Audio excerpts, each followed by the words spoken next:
मुस्तफ़ा करीम बैठे थे तो सैयदा आयशा सिद्दीक़ा रदी अल्लाह ताला ने अर्ज की, या रसूल अल्लाह सल्लल्लाहु अलैहि वसल्लम, वो देखें सैयदा फातिमा आ गई है, वो देख के बीबी साहबा बगैर बताए आ गई। हजरत फातिमा ज़हरा आई, हुजूर ने फरमाया फातिमा बगैर इत्तला के, हुजूर छोटा सा काम था, कैसे आई हो?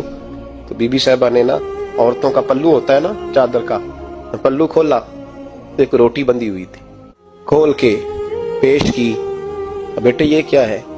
अब्बा जी कई दिनों से घर में रोटी नहीं पकी थी, आज अली कुछ जौ लाए थे, पीसे हैं, चंद रोटियां बनी हैं, तो बच्चों ने तो खा लिया, तो मेरे सामने भी एक रोटी आई थी, मैंने लुकमा तोड़ा है तो मुझे ख्याल आया पता नहीं मुस्तफ़ा ने खाया है कि नहीं खाया, पता नहीं हुजूर ने रोटी खाई है कि नहीं, तो हुजूर मैं लेके हाजिर हो गई हूँ, मेहरबानी फरमाए। फरमाया बेटे बैठ जा। हजरत फातिमा भी बैठ गई। सैयदा आयशा कहती हुजूर भी बैठ गए। फरमाया फातिमा कितने दिनों से नहीं खाया?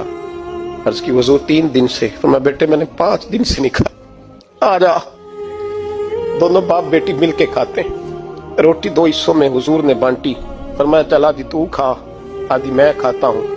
हजरत फातिमा ने लुकमा तोड़ के मुंह में रखा, रो पड़ी, हुजूर 5 दिन से नहीं खाई। और मैं बेटे चुप कर, हमारा दुनिया से क्या ताल्लुक, एक पुल रह गया है, बस अल्लाह फिर जन्नत की सारी नेमतें